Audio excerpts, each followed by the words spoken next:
Hey folks, it's me, Michael Bach, your diversity dude, and this is Monday Morning Musings.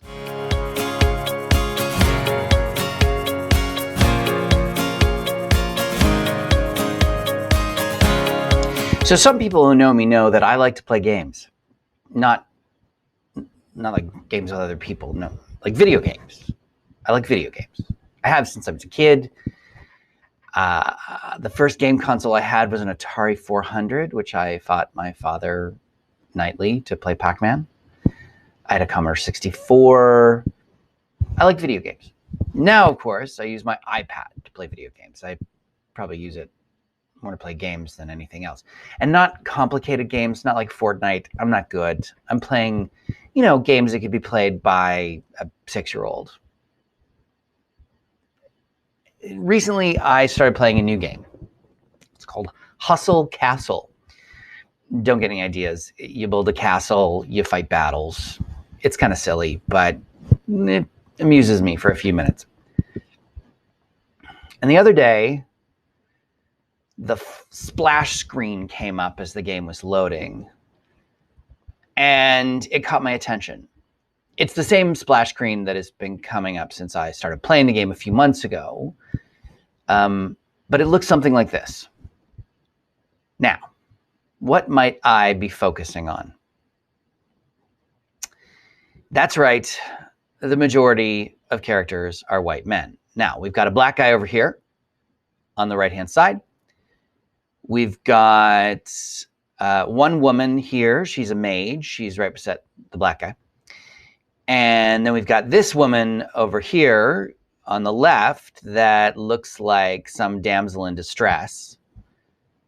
And behind her may be a guy who might be East Asian, or he might be having some sort of dietary issue. Hard to tell.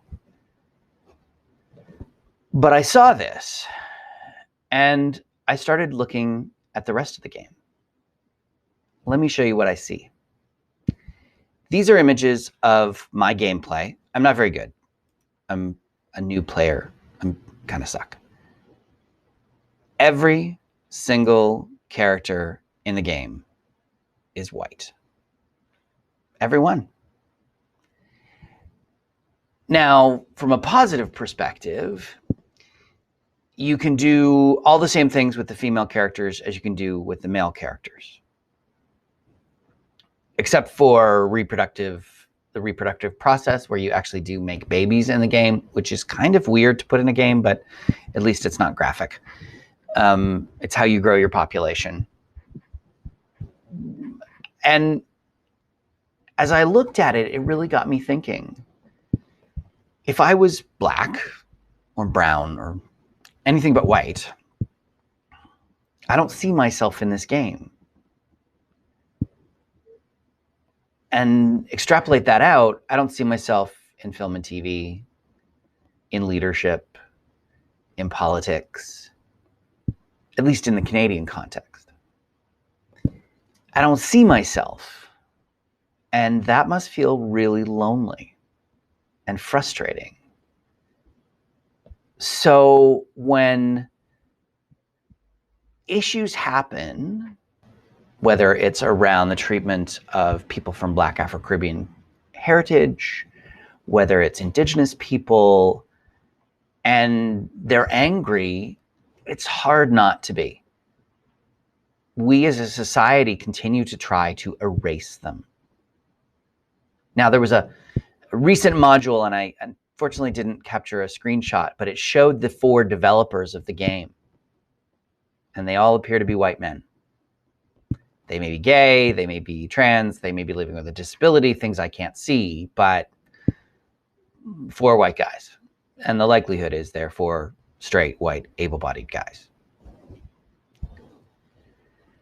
The point I'm trying to make in recording this video is to send a message to developers that your game should be reflective of the population. I should have the ability to change the ethnicity of characters so that I could have a great deal of diversity, or I might have an entire castle of people who are black.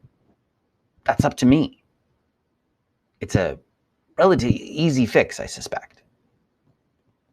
But if you force me to have all white characters, what's the message you're trying to send me? You should have characters and a game that represents not just your community around you, but the entire world. You need to be thinking about that because games can be played from anywhere. They can be downloaded from anywhere. And I want to see myself in those games and extrapolate out. I want to see myself in media and politics and executive positions. But until I see myself in the game, it's really hard to expect that I'm going to see myself as the CEO. Something to think about. That's it for me. Thanks so much for watching. Remember to subscribe to my channel by clicking on the link above and ring the bell. Right, ring the bell so that you get informed about any new videos. And like the video. If you like the video, like the video. If you like the video, like it. That'd mean. If you enjoyed the video, click the like button or the love button or click a button, whatever. And also remember to connect with me on other social media platforms. I'm at DiversityDudeMB. Also, my podcast is back up and running. We had a little glitch there, but it's okay. We're back. New episode has been released. And when I sit down and have a conversation with the CEO of BASF Canada, Marcelo Luz, very interesting guy, and very much enjoyed that chat. I think that's it. I hope you have a fantabulous day. Oh, wait, Talking to Canadians. You need to get it where you get podcasts or go to TalkingToCanadians.ca. I really should write this out. I should write it out and kind of post it. I hope you have a fantabulous week, and I will see you next week for another episode of Monday Morning Musings. Bye.